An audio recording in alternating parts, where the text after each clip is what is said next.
There's no speakers. They.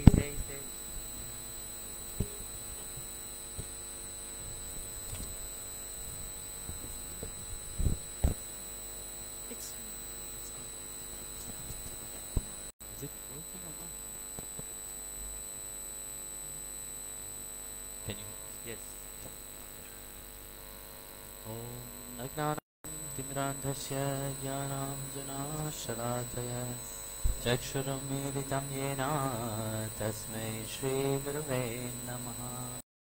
He Krishna Karuna Sindhu Deenabandhu Jagatpate Gopesha Gopika Kanta Radha Kanta Namostute Tapta Kanchana Gaurangi Radhe Vrindavaneshwari Vrishabhanusute Devi Pranamami Haripriye Hare Ram Ram Ram Hare Hare Hare Krishna Krishna Krishna Hare Hare Ya Kundendra Tusharaha Dvajavara Ya Shuddhavastambita Ya Veena Varadanda Manditakara Ya Shveta Padmasana Ya Brahmanchuta Shankara Pravitire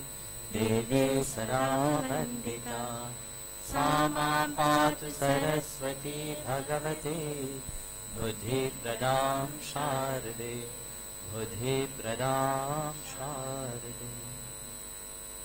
Jai Gurudev, everybody. It's lovely to start again. Yeah, this week. Do you have any question, please? Do you have any question? No, do you have any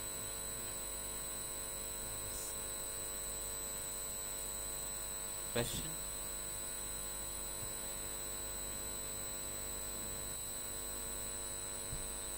Jimmy, ask something.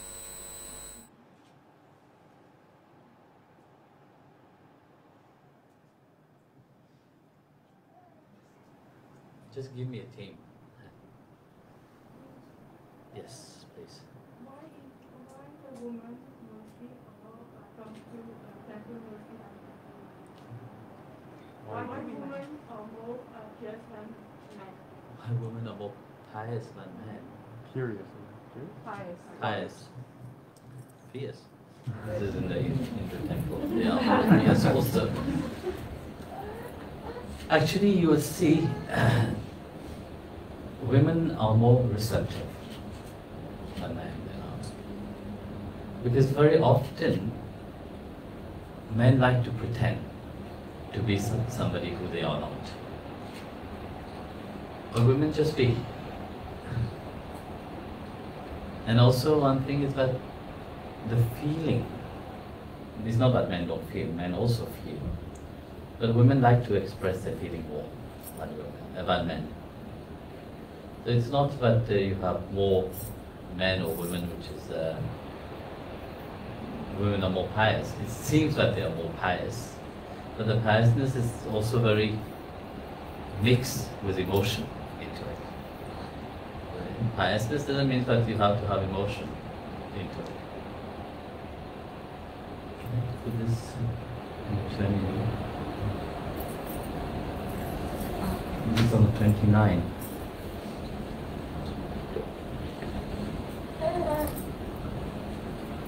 If you can reduce the temperature. I just come from Germany. In Germany it was quite cold.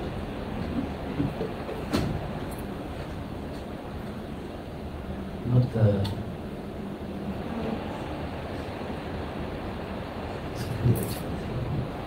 So you understand, it's not really the pious what we see on the outside. It's all due to the expression.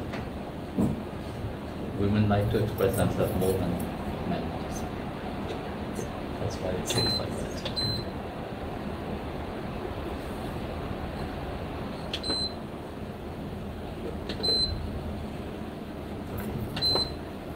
Please ask me. If you don't, then we do Japam. Japan question. Spirituality, because it's So whenever we're learning something, we always forget whatever we're reading or learning. So you just that give is us not a spiritual question. No, not I'm a learning- question of your concentration is not. No, for my teacher knowledge. For yeah, for the teacher training. Well, you see, more you learn, But better you why can we can't retain? keep.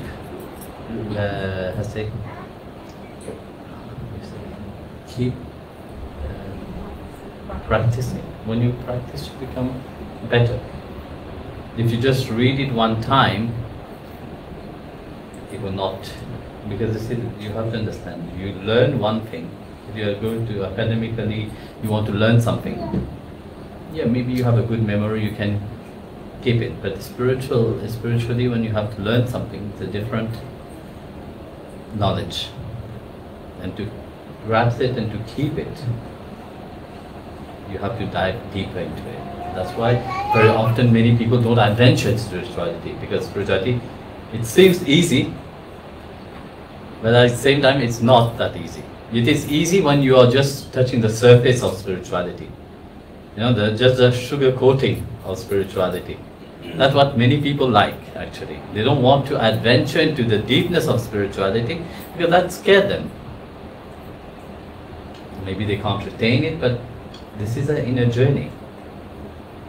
Now, there is a beautiful story in the Ramayana, actually.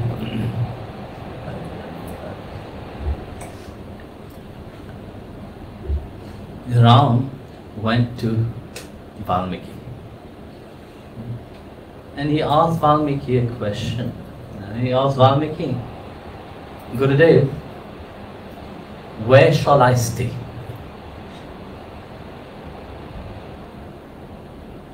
Valmiki looked at him and he said, you are asking me, where shall you stay? You which is everywhere. So let's hope, don't try to understand. Ram, you have Dashratha Ram, the son of Dashratha. You have Ram, which is inside of your heart. You have Ram, which is in everything. And then you have Ram, which is everywhere. So Valmiki said to Ram, you are like the wind, like the air, like the space actually, which is everywhere. And you're asking me where you are not. But one thing you have the different. Where you reside in the heart of the devotee. That is, you have a name and you have a form. There you reside. It's like the air, which air is everywhere, yes or no? Space is everywhere. But do you feel it? No, you can't feel it. Air is everywhere, you can't feel it. Only when they start blowing, no?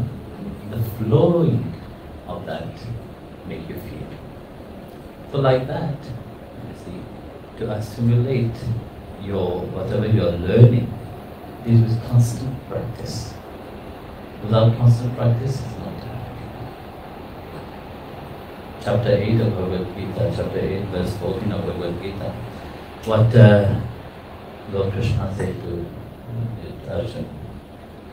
He said that those which is constantly, those yogis which is constantly thinking and their mind steadfast, absorbed into me daily,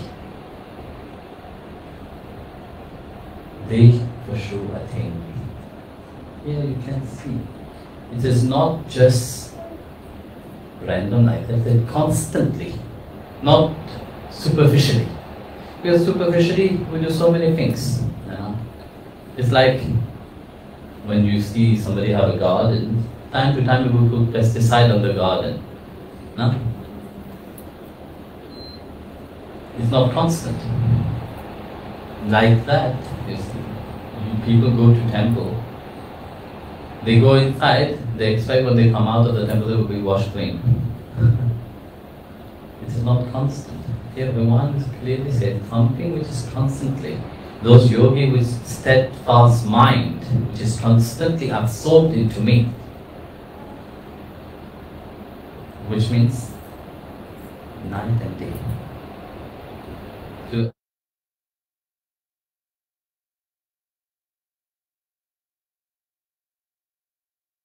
so don't think that one time you learn something, you will assimilate it. You can assimilate it, yes, but you will not get the deepness of that understanding. So only when you practice.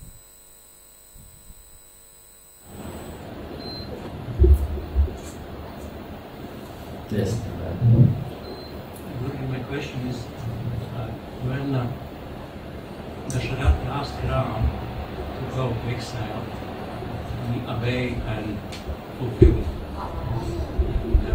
When Krishna Father asked him and everybody to perform puja for governor, for Indra, he didn't accept it and said, it's not right, we have to do another way. So it might, like in one situation, Narayana accepted, but Father ordered another situation, Narayana didn't accept it. So my question is, how we can deal between these two situations when we want to say something which we feel is not right or which we feel right, or we have to just shut up and do. You see, you are not Ram, you are not Krishna. Yes. So you have to understand. You have not find Ram and Krishna inside of your heart. But for that you have to understand the two personality of the two avatars of the same Lord himself, Vishwananda. Ram is bound by a certain quality which is single devotion, as a single way only. So he have his dharma, he knows what he have to do, that's it. He will go and do it. And for him, his dharma is only a single path. Whereas Krishna have a multi-dimensional path.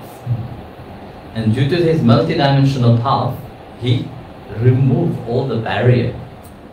That's why Krishna is considered to be Purnavatar. Which means he has the fullness inside of him. It's not only partially. He have not come only for just a group of people. He have come for the mass, for the whole. And due to that quality that he expressed, that multi-dimensional, so that's why what he does is to break the minds. For us, you see, you can give the mind an aim and go toward that aim. All the great masters who have ever come, you will see that they are bound by a certain perception. You have to give a certain understanding of things. You have to be, if you follow that, you will reach to a certain level. Whereas when Krishna came, he disagreed with that. He said, no, you are a multi-dimensional thing. Your Atma is not just bound by one. Your Atma has been traveling throughout lives. You have had countless of experience. And these experiences are not just one-sided. Going back to that, you have to have that broad-mindedness. And to make sure that his message is right, to have that broad-mindedness, to open up, to remove all the barrier, which firstly your mind have put itself, he act in that way, to give you the deepness of. That's why you will see they are completely different. Ram will obey, Krishna will say no.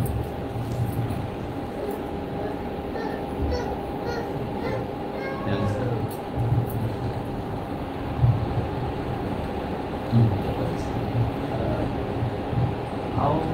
How do you develop generosity?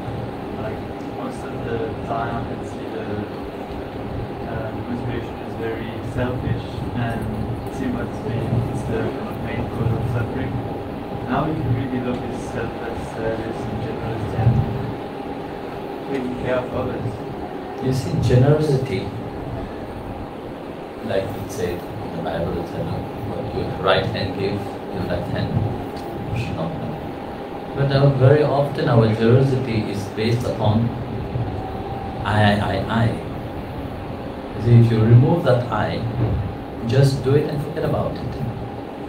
But that is not an easy thing, because to be generous in whatever way, you have to develop certain quality inside of you, and that it is based on certain kind of qualities. So first quality that you have to develop inside is to watch your thoughts, because the thoughts, firstly, what does the thought? Very often, so many thoughts go through the mind. We are aware of some we entertain, and very often we are shocked about our own thoughts. But what is thoughts? Thoughts are vibration energy. So this one thought that you create are all creative thoughts, because you see, as God is creator, you are also creator. You create, but the power of thoughts, what how you think about it, is very what you are sending to the divine or to the universe, whatever you want to call it, that will come back to you. So you have to watch your thought. Your thought is positive, positiveness will come to you. But if your thought is negative, negativity will come to you. That is first thing. Second, to watch also your words, how you speak to others, what are you giving to others? Because giving doesn't mean generosity, doesn't mean you take something and give something, it's finished. No, it is also for words, how you approach it. That also. What are you watching? Because when you see nowadays, you watch so many things that goes in your subconsciousness, and what you watch, when it goes into the unconscious, it gets multiplied, and that's what you can also give. What you have inside of you, that's what you can give. If you don't have something inside of you, you can't give that. So by watching, also be observers of what is also. So what you hear, hearing. If you're hearing good music, it will inspire you. It will inspire you. Due to the inspiration, it will help you as an inspiration for others. Otherwise, it doesn't. Your atmosphere, the surrounding, how clean it is your surrounding. This also reflects upon who you are truly. If you have a messy attitude on the outside, you can't expect it to. You will be able to make somebody else's life better when you yourself, the life is not better. So the atmosphere around you, whether you are surrounding yourself, is it cleanliness? Somebody say cleanliness is next to godliness. So that is also very important. The cleanliness is what is around you. And which number is it now? 6. 6 is the companion, people that you keep around you. That is also which kind of people you keep around you that affect you. You keep positive people around you, you will be positive. Your attitude, your health, everything that you do will be imprinted with that vibration. But if you keep negative people around you, that also will affect your state of generosity. And last is the gratitude. To be grateful for what God has given you, what life has given you. To be grateful that you're allowed to do a service. So if you have that 7 qualities inside of you, everything will flow naturally. Then there is no question, oh, I am doing this service or not. That service will flow. It will become part of your being. So then you don't need to sit there and think, shall I help that person or not? As you're talking about generosity, you know, there's a beautiful story somebody sent me, if I remember it. There was a man, he was sitting in his car waiting at the supermarket. And as he was waiting, he saw a man dressed in a rag came near to him. So inside of him he was praying, please don't ask me for money. Please don't ask me for money.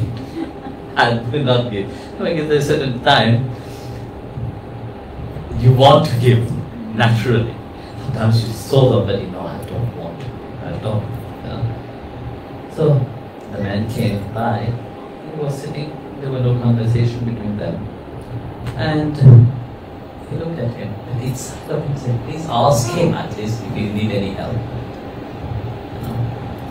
So he turned to the gentleman and said, do you need any help?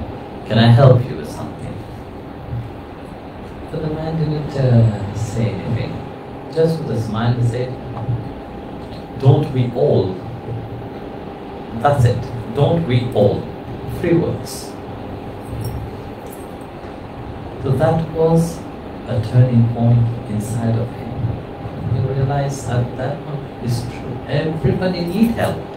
Help doesn't mean only those which appear as being poor or somebody which is in a depressive state. No, no.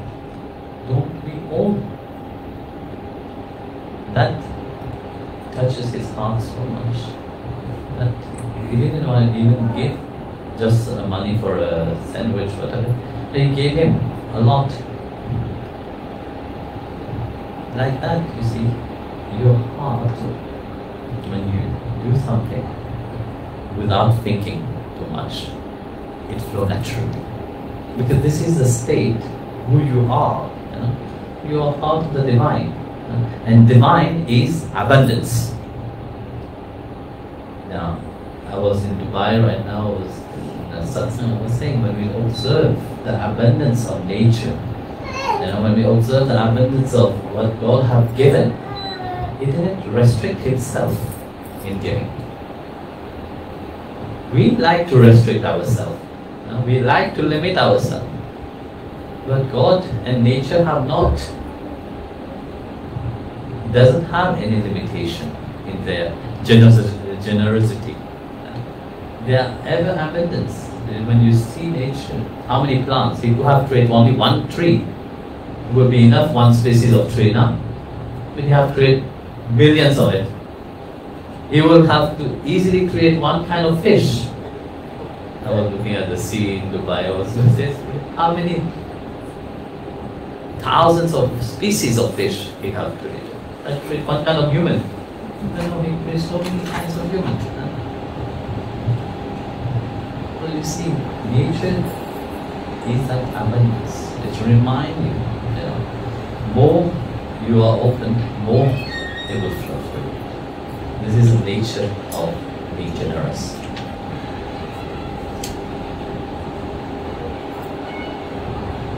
There was once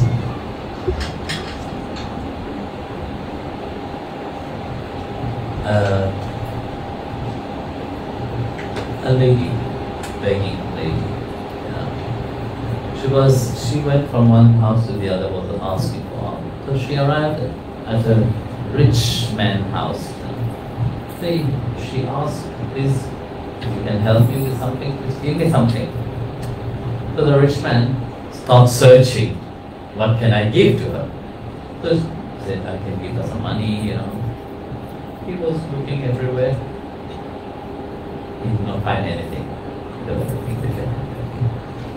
So, could not find anything. And the lady said, he said to the lady, I don't have anything at home. You know, I would really like to help you, but I can't. So the lady said, don't worry. You know, I will go. So he remembered, oh, I can make a check for it. So he made a check and wrote an amount on the check and give it to her. She was illiterate, she found a paper. She didn't know anything what to do with that piece of paper. So she kept it.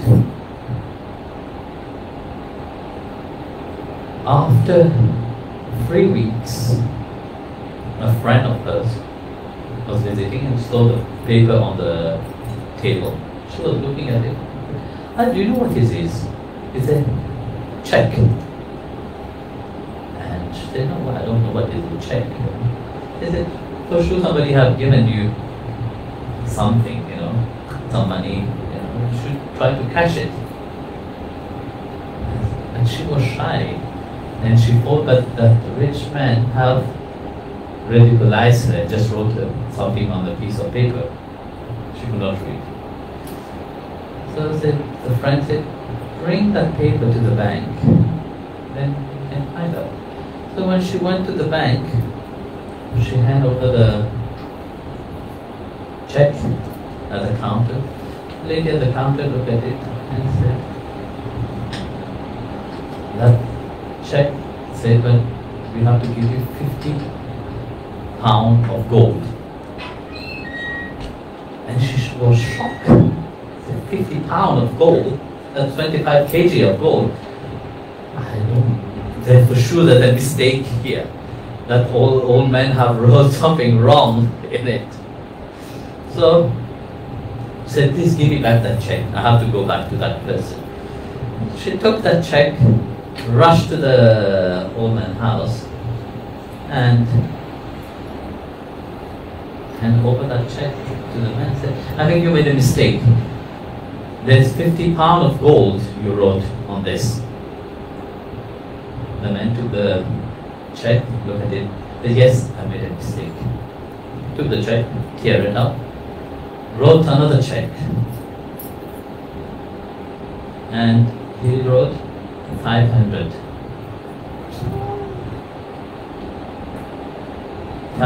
pounds of gold. And said to her, this time I'm not making a mistake. You see, that's how God is abundance. When you do something from your heart, when you do something with humility, and you allow that energy to flow free, you become His shyness will start shining through you. That's why you see the Atma and Paramatma is symmetry.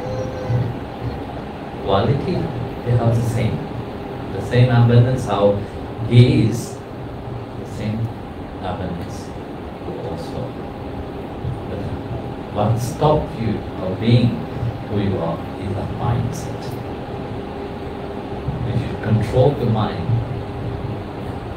and just always let your feeling guide you.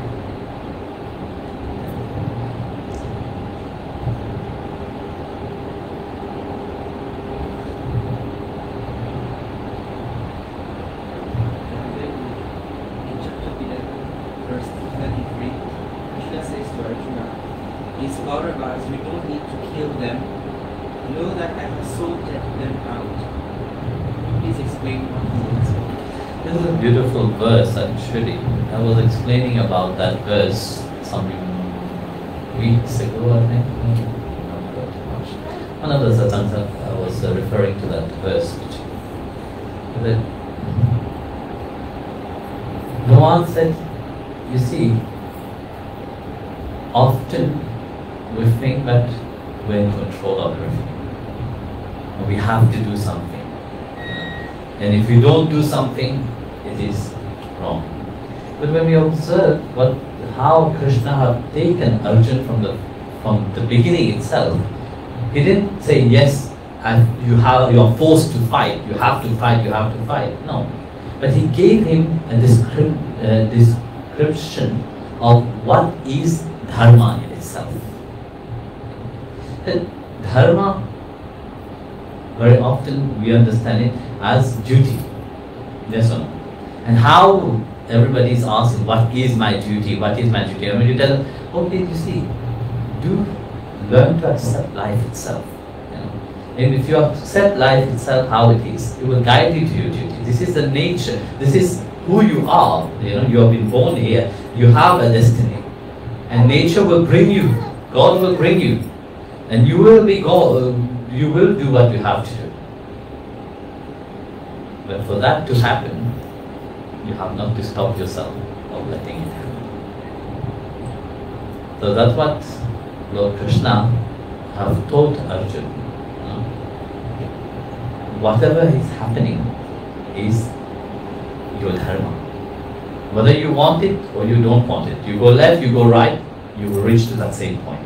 You know the heart, how it is? Yeah? You start with a point. No? You go like this, you reach to the same point. You go left, you go right, you will go there. So that's what Krishna said to Arjuna. You want it, you don't want it, I compelled you to pray. So here Brahman is saying, but I am that which resides in everybody's heart.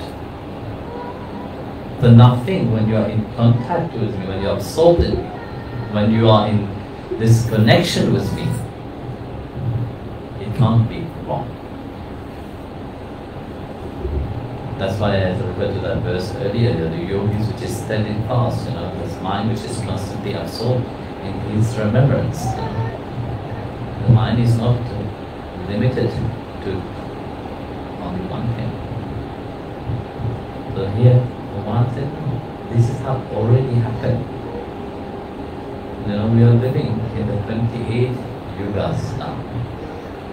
So which means 28 times that cycle have happened. Not one time. It appeared as if it is one time, but in reality that have happened 28 times already. The whole yugas. That's why we say Vital is standing for 28 yugas. So that's why Krishna said to Arjuna, these have already happened. What will be, you can't change it. But we like to say, no, I have control over it.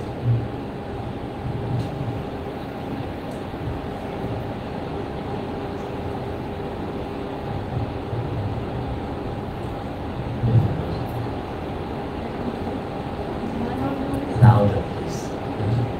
One of the previous satsang, how to overcome our weakness. You say that you are adventure, you are not strong enough in the public life. How do we know if we are strong enough? When nothing bothers you. You see, when you're doing something, how is your attitude towards it? You're always thinking, will I be successful or not? This is already doubt. Because you don't trust enough yourself to do it. Do you think you will achieve the result? You will not achieve the result. That is the weakness that you put yourself. This is where it's important to have that confidence inside of you. That whatever I want to achieve, I will achieve. And the moment you have that kind of attitude, this is quantum physics. It will make it happen. This is the law of attraction. You will attract that right attitude, that right energy to make that thing happen. Very often, when people do, you want to achieve something, the problem is, you see, they seek acknowledgement from others. You know, is it right what I'm doing? If I do that, will it be good? Especially here in Mauritius, we hear that a lot. You know, they will go left, right, to this priest, to that priest, to that astrologer, to that to check it out. You know. Because they don't have that self-confidence. And if you have self-confidence, there is no pain. So develop that self-confidence. Strength will be there.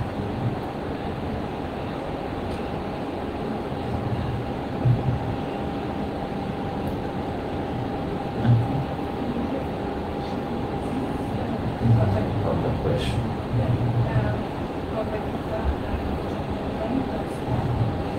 Tell me the verse.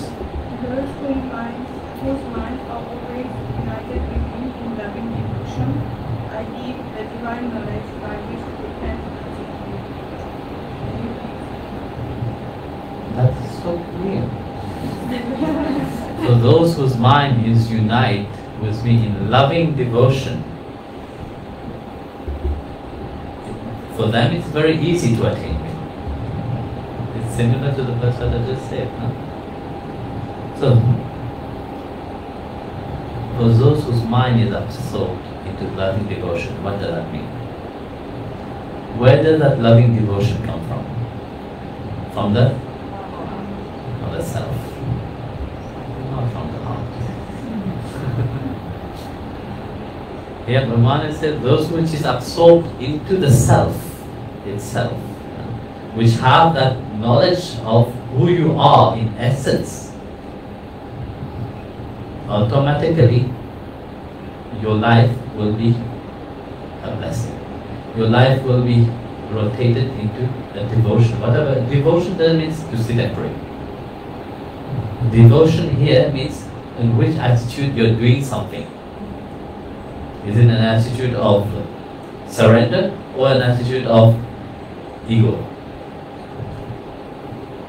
But if your mind is on Him, who will be into your mind? Only Him, no? So when your mind is imprinted with Him, whatever you do will be with Him. And everything will be blessed. In the Ramayana, let's take what I told you earlier, the story what I was telling about Valmiki. When Ram asked Valmiki about that, Valmiki said, yes, you reside in the heart of everybody. But this Ram, you stay in Chitrakoot. So let's understand that word Chitrakoot itself. In the Ramayana, 27,000 verse, there's two Kut which they talk about. Chitrakoot and one more Kut, you don't know Ramayana, Trikut. So Chitrakoot and Trikut, it's two Kut that the Ramayana talk about. So, Kut means a location, a place, the dwelling place. Trikut, Tri means free, the place where the free gunas reside. This is where Ravana stayed. Sri Lanka is called Trikut, where Ravana is a king. So Trikut, this is the free guna, Sattvic, Rajasic and Tamasic. This is the free state of the mind itself, which is the bodily state, the dreaming state and the subconscious state. So those which is absorbed into the external reality, they dwell in Trikut. But those which is absorbed, the mind is absorbed into the constant loving remembrance of the One, they live in Chitra. Chitra means the image. Where the divine image is present, there the One resides. This is what Bhagavan Krishna is referring to. I am talking about Bhakta. They are constantly with me. And when they are constantly with me, I am constantly in the mind. So I am the individual of each thing that they do is less than me. And there's a beautiful discussion between Vittal and Namdev. Namdev said to Vittal, why you are so loving kindness to me? One said to Namdev, you know Namdev, there is many who have come before you, but like you have never seen. Why? You are constantly remembering me. There's not a single thing that you do, but you don't remember. Even while eating, you remember. So do you think you are eating? No. I am eating inside me.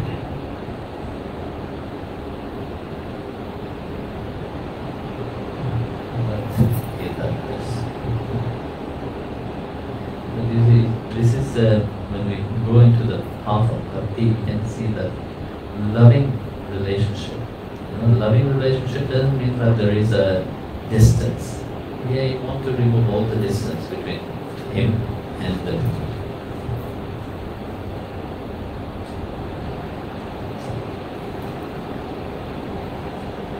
yes. It's regarding self-inquiry.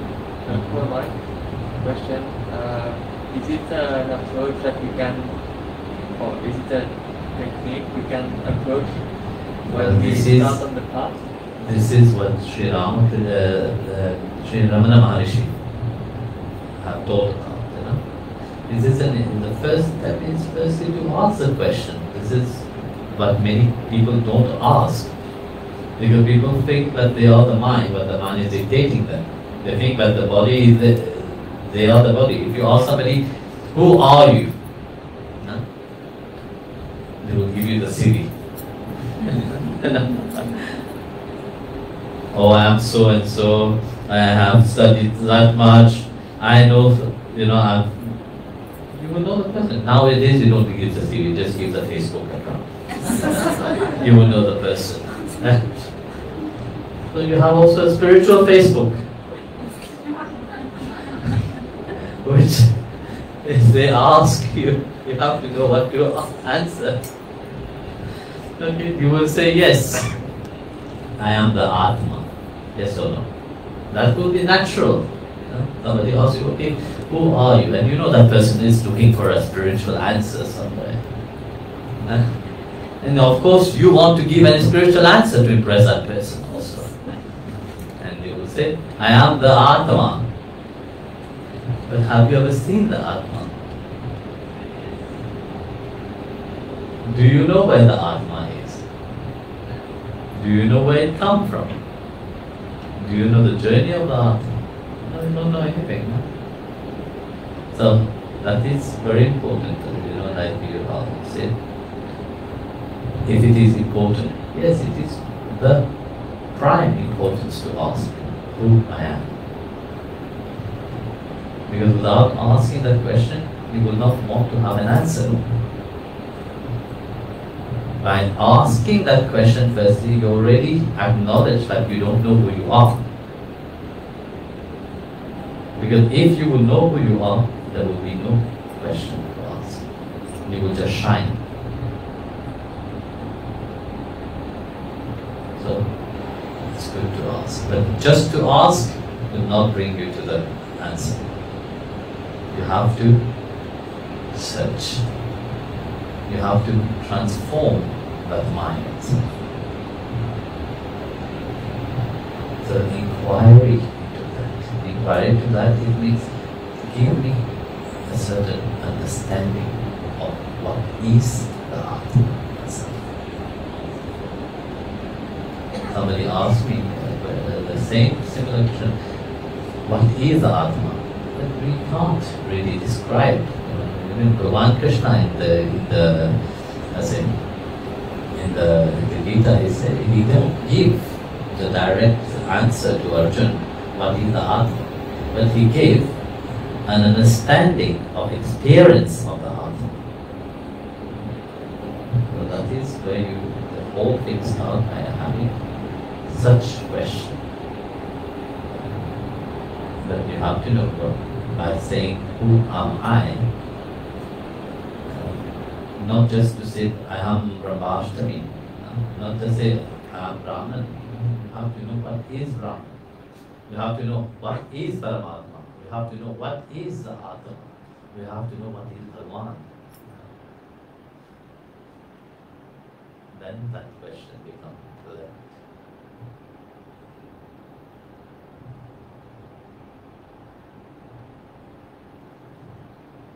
Yes, ask.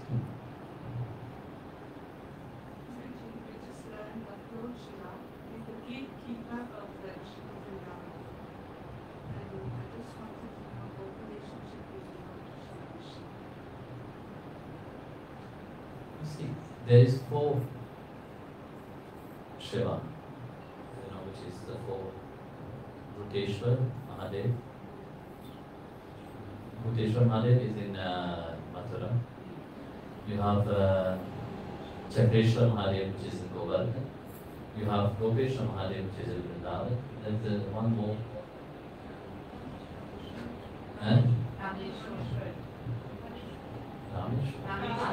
Kameshwar, which is in where is Kameshwar? In Nandagam. So, what is the relationship with Lord Shiva and Krishna?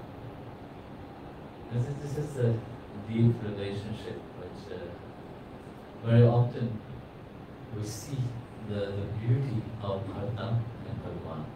When we see Lord Shiva, how much he loved Krishna, but he himself came to have darshan of Bhagavan, which is one of the most rarest occasions when Bhagavan manifests into this world.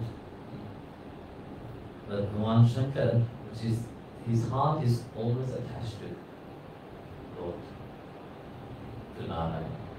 And also said Narayana Hridayam Krishna, Krishna Narayana Shiva. And in the heart of Shiva is Narayana. In the heart of Narayana is Shiva.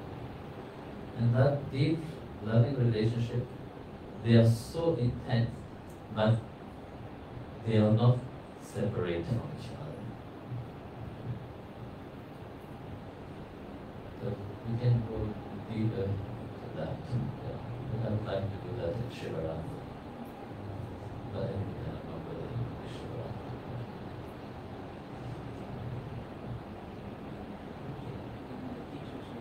There is this feeling that if we become teachers of the knowledge of Gita, and we ourselves might not be practicing what we are preaching is, and we see that we still have to share with people. But the moment we say it, we feel like, how can I share something which I have not practiced? Then don't do it. Simple. If you get inspired, somebody else might not do it. Whether you are enlightened, don't think that everybody who have read Bhagavad Gita become enlightened. But how you will attain to that is only when you keep reading. More and more and more and more. Dive deeper and deeper. That's why the Maharaj was saying earlier. It was constant practice. That you think one day by doing a course you will attain enlightenment already. It will be good, no? How do we teach that and not having to Just give the knowledge. Let the people have their own experience. You can't give the experience, but can you? Even the teacher who is teaching you, they give you that experience? That experience is personal. As much as you open your heart, that much you will feel. But knowledge is for everybody. So you have to share the knowledge to everybody.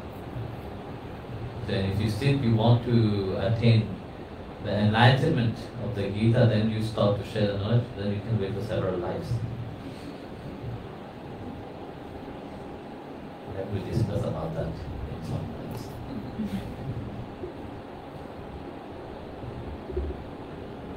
But Krishna said, those who have knowledge of me, they will come. So if you can share that knowledge and inspire somebody, even if you don't become saint and make the other one become a saint, you will profit also from that. It's good business.